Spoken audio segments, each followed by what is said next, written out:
Kota umat Lut alaihissalam juga sebuah kota kedurhakaan.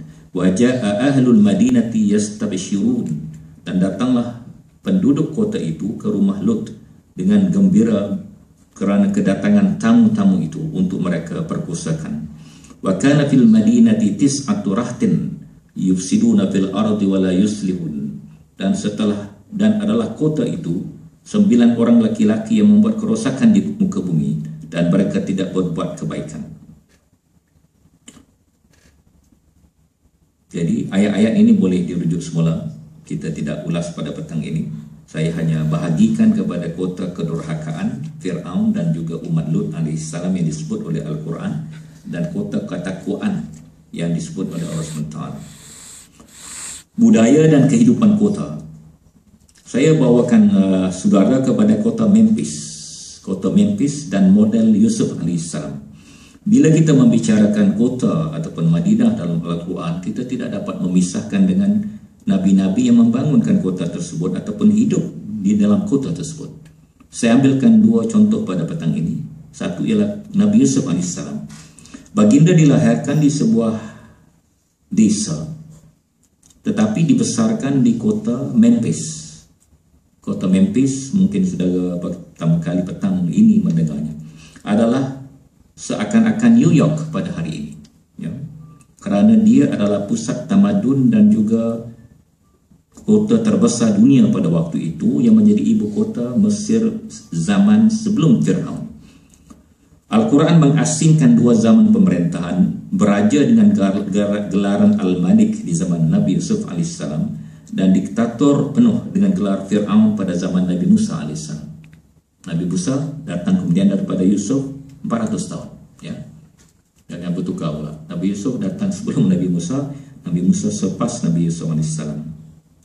Lantas Al-Quran dengan tepatnya mencatatkan perbezaan 2 era dari sudut sejarah ini.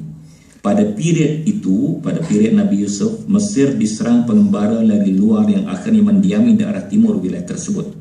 Orang-orang Mesir purba menamakan mereka dengan Heka Kasebat, atau kini dikenali sebagai Hyksos atau raja-raja asing. Catatan Al-Quran ini akhirnya dibenarkan oleh penemuan arkeologis moden. Dari hasil penelitian arkeologi seperti Hajar al-Rashid, terungkap beberapa rahsia bahasa Mesir kuno. Tulisan berbentuk simbol dikenali sebagai heliograf ataupun heliografi telah digunakan oleh tamadun Hyksos. Antara ilmuwan pertama memecahkan rahsia ini ialah Champollion dari Perancis sekitar abad ke-9.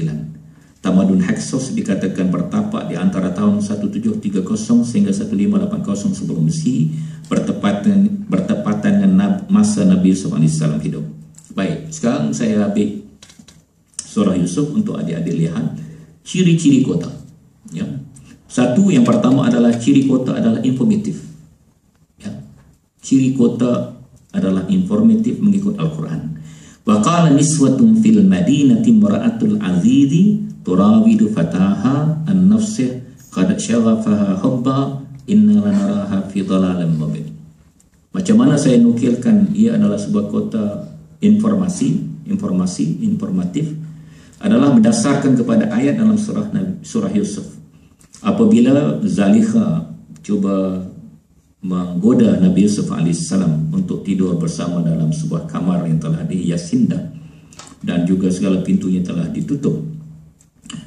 Peristiwa ini telah sampai kepada perempuan-perempuan VIP di kota Memphis pada waktu itu. Wa qala niswatun fil Madinah. Perhatikan perkataan Al-Madinah di sini, ya. Telah berkata perempuan-perempuan VIP yang tinggal di dalam kota-kota, yaitu telah sampai kepada mereka informasi bahwa istri Al-Aziz telah menggoda budak suruhannya sendiri. Qad syaghafaha hubba, dan dia sangat cinta kepada budak tersebut. Dan inna lanaraha fi dhalalin mubin, kami perempuan-perempuan VIP kota memandang ini adalah satu perlakuan sosial yang songsang, yang salah. Baik, yang pertama adalah informasi ataupun informatif. Yang kedua adalah kehidupan yang selesa. Itu ciri kota. Falamma sami'at bimakrihinna arsalat ilaihinna wa atadat lahunna muttaka'a wa atat kulla wahidatin minhunna sikinan Apabila Zalifah, iaitu isteri Al-Aziz yang menjadi pusat gosip ini, dia dengar balik apa yang telah digosipkan oleh isteri-isteri pembesar yang menjadi orang panggil teman sejawat beliau.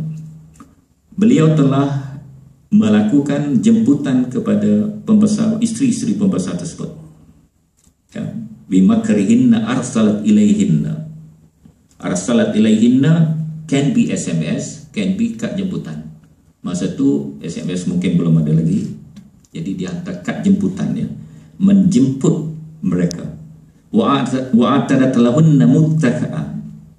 Ini adalah ciri kota yang ada pada 3,000 tahun yang lepas, yaitu dalam istana isteri Al-Aziz ataupun Zalika telah tersiap kerusi-kerusi yang empuk, yang selesa, yang boleh menyebabkan penduduk ataupun orang yang duduk di atasnya merasa selesa walaupun dalam masa yang lama.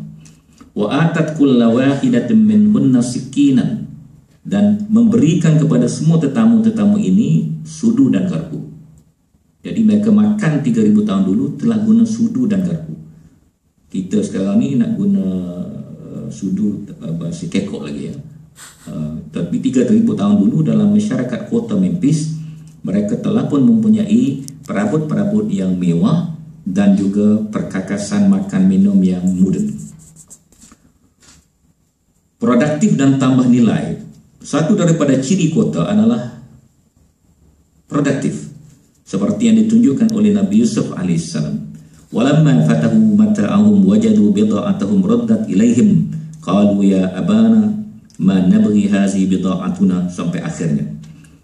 Abang-abang Nabi Yusuf yang datang daripada desa menawarkan barang-barang tukaran untuk ditukar dengan gandum dan beras yang dimiliki oleh kerajaan Mesir yang diuruskan oleh Nabi Yusuf AS. Mereka membawa barang-barang yang tidak berharga. Bida'atin muzjah.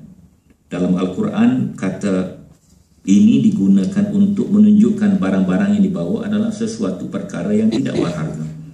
Dan pada masa yang sama, asal tempat mereka adalah perkampungan Badui. Qad ja'alaha rabbi haqqan wa qad ahsana bi id akhrajani minas sijn wa ja'a bikum minal badr. Nabi Yusuf berkata, sesungguhnya Tuhan telah berbuat baik kepadaku ketika dia membebaskan aku dari rumah penjara dan ketika membawa aku dari dusun padang pasir. Jadi Nabi Yusuf memang asalnya duduk di padang pasir ataupun duduk di desa, tetapi telah dipindahkan oleh Allah SWT dengan takdirnya tinggal di kota dan tinggal di rumah seorang menteri keuangan. Kerana itu Nabi Yusuf dan Nabi Musa AS, bila mereka tinggal di kota, mereka expose. Itu ciri kota ya. Mereka terdedah. Apa bukti mereka terdedah? Nabi Musa disebut boleh menguasai 40 bahasa. Begitu juga dengan Nabi Yusuf AS. Semua bahasa-bahasa anggota masyarakat bandar Memphis pada waktu itu dikuasai oleh Nabi Yusuf AS. Jadi penguasaan multilingual adalah satu daripada ciri kota. Ya, Nabi Sulaiman juga menguasai pelbagai bahasa. Bagaimana mereka boleh menguasai pelbagai bahasa? Kerana mereka terdedah kepada pelbagai masyarakat yang tiba di kota tersebut. Kota Memphis adalah sebuah kota pentadbiran, dan kerana itu Nabi Yusuf berkata, qala ja'alni ala khaza'inal ard inni hafizun alim. Saya nak membawa ayat ini kepada konteks kelayakan dan merit. Sebuah kota Islam mesti berasaskan kepada merit dan kelayakan. Kalau kota itu dikatakan kota Islam, mereka mendahulukan merit. Dalam ayat ini Allah telah menggunakan, Nabi Yusuf telah menggunakan perkataan hafizun lebih dulu daripada alimun ya. Ayat di atas mendahulukan kata hafizun, yaitu pemelihara, daripada kata alimun, yaitu amat berpengetahuan. Ini kerana pemeliharaan amanah lebih penting daripada ilmu pengetahuan. Seseorang yang memelihara amanah dan tidak berpengetahuan akan terdorong untuk meraih pengetahuan yang belum dimiliki. Kalau dia seorang amanah tapi dia tak ada skill, dia akan cari skill tersebut ya.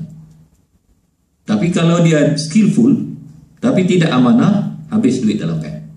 Ya, habis duit dalam khazanah. Kalau ada tanah, digadai semua tanah. Kalau ada harta, dijual semua harta. Kalau ada amanah disimpan, habis simpanan tersebut. Ini adalah perkara pentingnya. Kota dalam Islam bukan sahaja bandarnya, tetapi penduduknya itu yang lebih penting. Apa ciri penduduknya? Mestilah hafizun alimun. Mereka berpengetahuan dan mereka juga adalah sangat amanah. Amanahnya kota ini kita boleh lihat dalam banyak contoh dalam pemerintahan Islam sendiri ya. Kalau saya tak silap ada satu kisah di Aceh ataupun di Sumatera ya, di mana seorang raja perempuan begitu adil sehingga anaknya telah dididik, putera-puteranya dididik, kalau mereka jumpa sesuatu di jalan, mereka tidak mengambil. Dan ada satu orang anak raja sengaja menjatuhkan dompet duit mereka, dan dompet tersebut duduk di jalan tu 2 tahun, tak ada orang sentuh. Sehingga pegawai kerajaan datang mengutip balik. Ini contoh keadilan dan amanah yang telah pernah berlaku dalam pentadbiran pada masa yang silam. Ia bukan sesuatu yang mustahil. Pada hari ini sifat amanah inilah yang telah hilang. Ya. Jadi kalau kotanya besar, kadang-kadang bangunannya runtuh, stadiumnya runtuh, ya. Jejambatnya runtuh, kotanya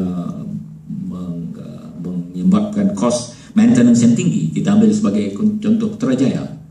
Putrajaya dari segi reka bentuk bangunan dan landscape mungkin boleh dianggap sebagai hebat, ya. Tetapi tidaklah paling hebat setakat yang saya pernah lihat kota-kota yang lain, ya. Tetapi adakah penghuninya menghayati sifat amanah dengan sepenuhnya? Itu adalah satu contoh, ya. Qala tazraun. Kemudian merit ini digunakan juga oleh Raja Mesir, ya. Raja Mesir dalam contoh ini adalah seorang pemerintah kota yang mengutamakan merit, ya. Umpamanya dia gunakan perkataan al-qawiyul amin, yaitu wa qala al-malik utuni bi astakhlisu li nafsi falamma kallamahu qala innaka al-yawma ladaina makinun amin. Nabi Yusuf sebagai seorang profesional muda dan raja sebagai pemerintah, macam mana Nabi Yusuf boleh berkembang? Kerana raja sendiri meletakkan nilai-nilai merit untuk rakyat jelata dia, termasuk Nabi Yusuf AS. Saya akan jadikan kamu penasihat rapat saya yang kokoh lagi dipercayai. Amin dalam bahasa Inggeris adalah trusted person. Trust ataupun amanah adalah unsur yang paling penting bagi kepimpinan dan masyarakat kota. Kalau kita tidak ada amanah, kita sebenarnya telah tidak mempunyai ciri-ciri utama good governance yang menjadi inti penting bagi sebuah kota Islam. Pada masa yang sama, rule of law, ya. Rule of law dalam konteks Nabi Yusuf juga saya panjangkan sedikit. Apabila Nabi Yusuf dipenjarakan kerana difitnah untuk bersekedudukan dengan wanita, kemudiannya beliau dipenjarakan beberapa tahun dan ditambah beberapa tahun lagi. Bila raja telah bermimpi, satu mimpi ekonomi sebenarnya, mimpi keuangannya. Mimpi keuangan di mana dalam masa 7 tahun ekonomi meleset dan 7 tahun ekonomi berkembang sebelumnya, dan kemudian kemakmuran pulih kembali. Bila Nabi Yusuf berjaya mentafsirkan mimpi ini, raja memerintahkan Nabi Yusuf keluar daripada penjara. Tetapi Nabi Yusuf meletakkan syarat, iaitu raja mesti menubuhkan sebuah suruhanjaya di raja untuk menyiasat kedudukan